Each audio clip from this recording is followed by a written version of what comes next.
Humanity had always been the newcomers, the late bloomers in a galaxy teeming with ancient empires and war-hardened species. When the first human envoys arrived, they were met with skepticism, condescension, and thinly veiled amusement. A species that spoke of diplomacy and cooperation? A race that, despite its rapid advancements, chose negotiation over war? To the greater galactic powers, humanity was little more than a curiosity useful, but ultimately naive. Yet, time and time again, humans proved their resilience.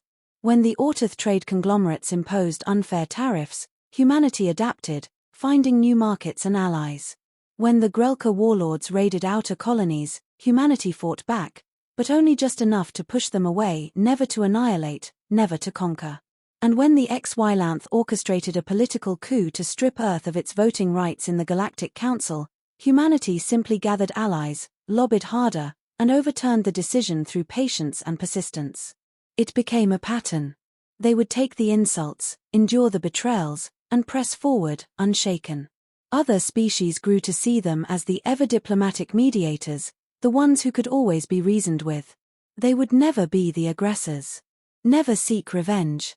Never retaliate beyond what was absolutely necessary. And so, the galaxy learned to take advantage of them. Trade deals were crafted with hidden clauses designed to squeeze Earth's economy. Border disputes were ruled against them, despite clear evidence to the contrary.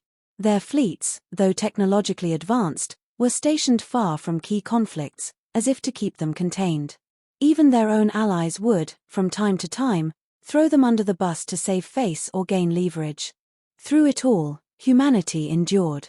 Their patience, after all, was limitless. Or so the galaxy believed. What they failed to understand was that patience is not the same as weakness. Restraint is not the same as submission. And there would come a day when that patience would reach its limit. A day when humanity, after centuries of being the mediator, the peacemaker, the voice of reason, would decide that enough was enough. That day had not yet come. But it was coming. The treaty was supposed to be the turning point.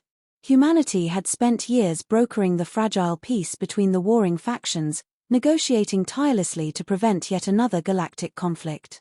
When the final signatures were inked, there was a collective sigh of relief. Billions of lives had been spared. For once, it seemed like diplomacy had truly won. Then, just weeks later, the war erupted anyway. Not by accident, not through misunderstandings, but by deliberate betrayal. The factions that had sworn peace turned their weapons on each other, and worse, they turned the blame on humanity.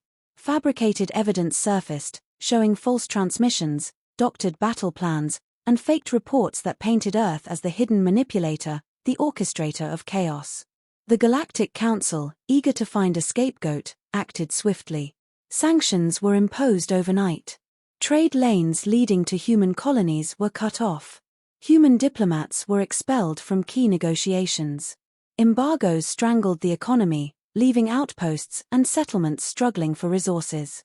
Allies who had once promised loyalty distanced themselves, unwilling to risk their own standing for a species that had, in their eyes, lost its credibility. The worst blow came when an outer colony, reliant on scheduled supply shipments, sent out a desperate distress call. They had weeks before their reserves ran dry. Earth petitioned the Council for emergency relief, citing humanitarian need. The request was ignored. The blockade remained in place. Then the transmissions stopped. There was no dramatic attack, no grand battle, just silence. A silence that stretched across the void, carrying with it the quiet death of millions. Men, women, children all left to die, not by war, but by the indifference of those who had once called them neighbors.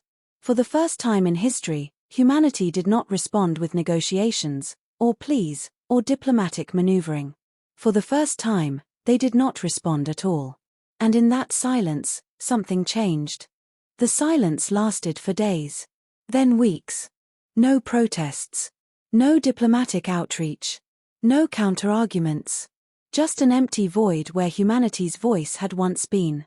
The galaxy had expected outrage, appeals, desperate attempts to salvage their reputation. Instead, humanity simply disappeared from the discussions. Then the first fleet moved. It wasn't an act of retaliation, it was an execution. Coordinated, precise, and unstoppable. The trade hubs that had enforced the embargo were the first to fall. Key shipping lanes collapsed overnight as entire networks were dismantled. Orbital stations went dark, their control systems hijacked before a single shot was fired. Communications across the galactic network were severed as humanity's cyber warfare divisions, long underestimated, buried themselves deep into critical infrastructure. For centuries, they had played the diplomat, the mediator. No one had ever considered what would happen if they abandoned that role. Military fleets that had spent decades in carefully monitored formations expanded like a tidal wave, revealing hidden reserves that had never been acknowledged in official records. Experimental warships, thought to be mere prototypes, appeared in full production numbers. Weapons designed not for deterrence, but for decisive, overwhelming force, were deployed without hesitation. The first true battle lasted less than an hour. The opposing forces, confident in their numerical superiority, never even had time to react. Their fleets weren't just destroyed, they were neutralized. Engines disabled, weapons systems hacked mid-fire, command structures severed before orders could be given. The survivors were left adrift, powerless, forced to watch as humanity advanced unchallenged.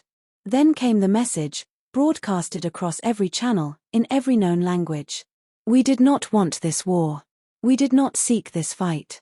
But you have mistaken our patience for weakness, our mercy for submission. That mistake ends today. There were no demands. No ultimatums. No negotiations. Humanity was no longer asking. Panic spread faster than the war itself.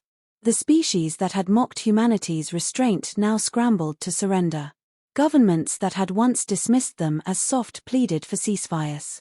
Entire fleets abandoned their posts, their crews refusing to face an enemy they had never truly feared until now. But humanity did not stop. They did not demand reparations or negotiate peace terms. They did not ask for apologies or diplomatic resolutions. They simply kept advancing, dismantling everything in their path with brutal efficiency. The great empires that had ruled for millennia crumbled in weeks, not from mass destruction, but from sheer, calculated devastation. Infrastructure erased, supply chains shattered, leadership stripped of power before they could even formulate a response. It wasn't conquest. It was correction. The Galactic Council collapsed under its own weight, its members too preoccupied with their own survival to hold on to power. In its place, a new order emerged, one where humanity no longer needed to ask for a seat at the table. They were the table. The survivors told stories, passing them down through generations not of human cruelty, but of their terrifying precision.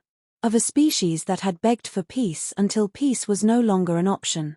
Of a lesson written not in blood, but in silence, in the cold efficiency of a force that had been held back for far too long. And across the stars, one truth remained, etched into the very fabric of history. No species would ever forget the moment humanity's patience finally snapped.